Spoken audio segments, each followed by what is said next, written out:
Olá, estamos de volta ao Descomplicando a doença do refluxo. E hoje nós vamos para um desafio. Carlinha, se prepare, estou aqui com Carla Granja, que eu tenho uma pergunta para ela de um caso clínico. Aquele paciente que vem ao nosso consultório, já vem de múltiplas abordagens, passou por outros 2, 3 consultórios, é um paciente que faz uma doença do refluxo erosiva, aquele paciente que faz esofagite erosiva grau B, melhora um pouco, volta, é um paciente que muitas vezes não tem doença do refluxo erosiva, mas mantém a pirose, fez uma pH-metria e já fez o diagnóstico da doença do refluxo. Então, tem dois universos de pacientes que já fizeram o diagnóstico. O paciente que tem uma doença erosiva e o paciente que não tem doença erosiva. Esse paciente, Carlinha, todo é um mesmo paciente? Então, nós estamos lidando com o mesmo paciente, tudo é refratário? É um paciente que já fez o diagnóstico anterior e agora não está respondendo, significa que ele é refratário? Isso são os casos, esse é o caso do consultório, né? É muito interessante isso, porque esse é o caso do consultório, é o que a gente mais observa, né? No nosso dia a dia, na doença do refluxo gastroesofágico, os pacientes já em uso de medicamentos, não respondendo, já com um diagnóstico, muitas vezes, de uma esofagite B+, ou no caso aí, às vezes sem a esofagite, mas já com uma monitorização esofágica documentando a exposição ácida aumentada, ou seja, já tem dados suficientes para nós dizermos que esse paciente tem doença do refluxo gastroesofágico, né? Com certeza. E aí, nós estamos diante desse desafio.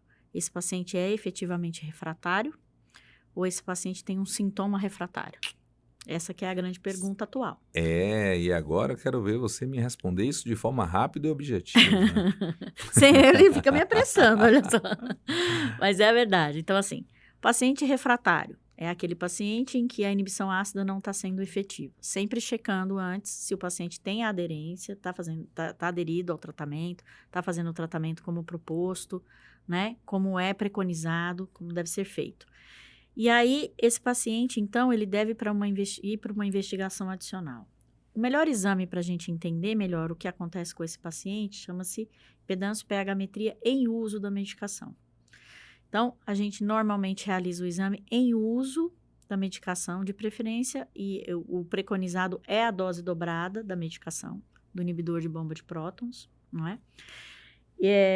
Há mais de 15 dias, né? De preferência já em pleno tratamento aí, com a proposta de Pelo tratamento menos de 8 semanas, a 12 12 semanas com uso dose dobrada. Dose dobrada.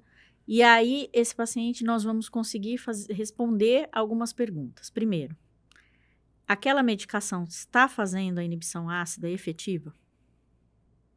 Uma porcentagem de pacientes, essa inibição ácida, apesar da dose correta, dose dobrada, por tempo adequado, não está fazendo a inibição ácida efetiva. E esse paciente, então, é o chamado paciente refratário. Esse é o paciente refratário. E a gente observa, nos estudos mais recentes, que é uma porcentagem pequena de pacientes que preenche essa lacuna, que são efetivamente refratários. A grande maioria dos nossos pacientes, eles não são refratários, conceitualmente, eles têm sintomas refratários. O que quer dizer isso? É que a gente observa que a medicação proposta, ela está cumprindo o papel dela, ela está fazendo uma inibição ácida efetiva. O que acontece é que esse paciente, mesmo com uma inibição ácida efetiva, ele tem sintomas. E esse sintoma que é refratário, a impedância pH-metria, quando o paciente relata a presença do sintoma, a gente consegue dizer se esse sintoma se correlaciona com o chamado refluxo menos ácido ou não ácido, aquele refluxo que ocorre porque não ácido porque está ocorrendo uma inibição ácida efetiva, ou se esse sintoma que o paciente apresenta não tem correlação nenhuma com nenhum episódio de refluxo. Então, esse paciente, a gente está fazendo o quê? Comprovando um componente funcional associado àquela doença do refluxo já diagnosticada. Isso nos dá um respaldo e uma segurança muito grande na condução desses pacientes, dependendo do fenótipo desse paciente, para propor um tratamento mais efetivo. Esse paciente deve continuar com a inibição ácida, porque ele tem doença do refluxo gastroesofágico e eu vou associar alguma outra medicação, por exemplo, uma neuromodulação, para controlar melhor esse componente de sensibilidade que esse paciente apresenta. Esse paciente tem eu preciso fazer essa associação porque aquele sintoma que ele apresenta não tem nada a ver com nenhum episódio de refluxo. Então, eu vou rever essas questões. E o exame vai nos respaldar para conduzir esse paciente de uma forma mais efetiva. Porque esse paciente é o paciente que vai embora. Ele vai embora do seu consultório. Vai embora. Porque ele acha que você não está conseguindo resolver a vida dele. E, Carla, assim, nós temos que lembrar que o paciente vai olhar para nós, médicos, e olhar no fundo do nosso olho. Você está sendo suficiente para me tratar? Eu sou apaixonado por esse tema, porque a minha vida eu pego muito paciente com gravidade da doença do refluxo, e nossos cursos, a gente tem clínicas espalhadas pelo Brasil que são conectadas ao NAFAD. Esse é o nosso dia a dia, que o caso mais simples é fácil de resolver. Mas eu acho que aqui vale a pena a gente destrinchar. Esse vídeo vai ficar um pouco mais longo, convido você a permanecer um pouco mais, porque nós temos aí também, Carla, que saber, nós temos fenótipos da refratariedade. Porque a gente já tem um diagnóstico de certeza da doença do refluxo, e o diagnóstico de certeza vem através de quê? De um exame, o paciente tem uma doença erosiva ou o paciente não tem uma doença erosiva? Quando eu tenho uma doença erosiva e está permanecendo a doença erosiva, a gente faz uma endoscopia, o paciente está usando a medicação, tá, como você falou, tem a certeza, dupla dose da medicação, 40 miligramas antes de um pantoprazol, antes do café da manhã, 40 miligramas antes do jantar, 30 minutos antes. É um paciente que está tendo uma boa alimentação, um paciente que está perdendo peso, é um paciente que está aderindo bem à medicação e aderindo ao conceito. E esse paciente mantém uma doença erosiva. Quando eu tenho esse fenótipo da doença erosiva mantida, o que está acontecendo? Eu tenho que fazer uma manometria, tenho que avaliar o clareamento esofágico. Será que esse paciente não tem uma alteração de clareamento esofágico? Será que esse paciente não é aquele paciente que é obeso e o paciente tem um tempo de esvaziamento gástrico reduzido? Como é que está a junção esôfago-gástrica desse paciente? É um paciente que tem uma quebra da barreira da junção esôfago-gástrica?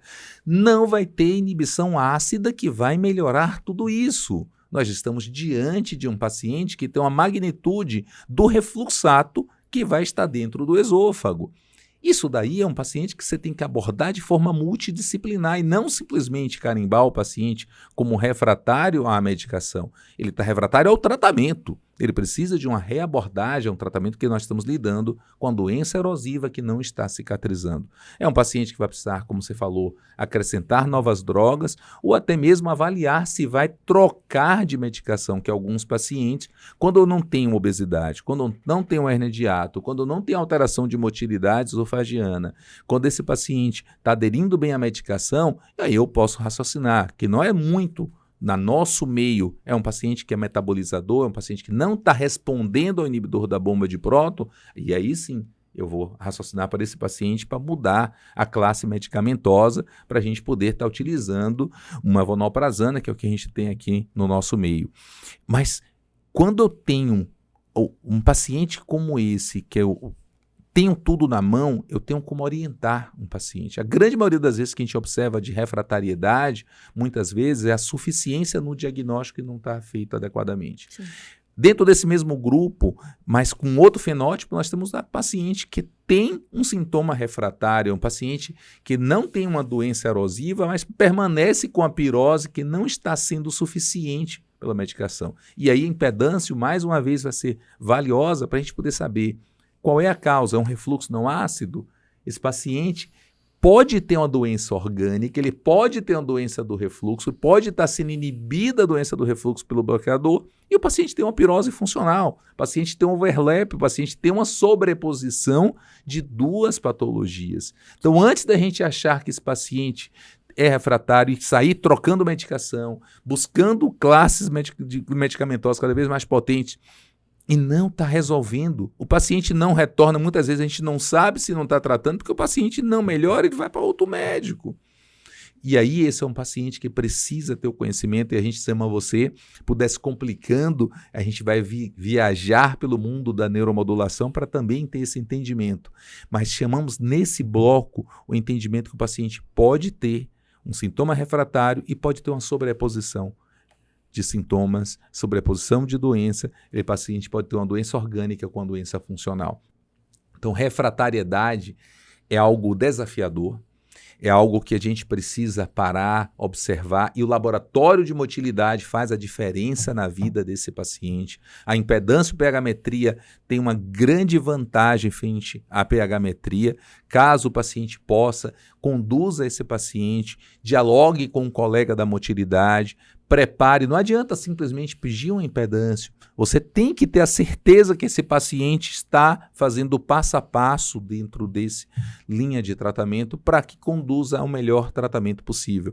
E isso, quando a gente pega no laboratório, é realmente algo que nos dá o brilho da impedância, assim, eu pude mudar a vida do paciente. Ou indicar uma cirurgia, ou indicar uma nova abordagem terapêutica, mas não simplesmente só dizer que 30%, 40% dos pacientes não respondem ao inibidor da bomba. Eu acho que não respondem ao nosso diagnóstico. Em primeiro lugar, eu acho que a gente tem que melhorar o nosso diagnóstico para isso, Carla. Com certeza. Então, viajem conosco nessa paixão chamada neurogastro. Venha fazer parte do Descomplicando. Essa vai ser a nossa abordagem. A gente vai desafiar você, vai nos desafiar para cada vez a gente poder fazer o melhor diagnóstico para o nosso paciente. Um forte abraço.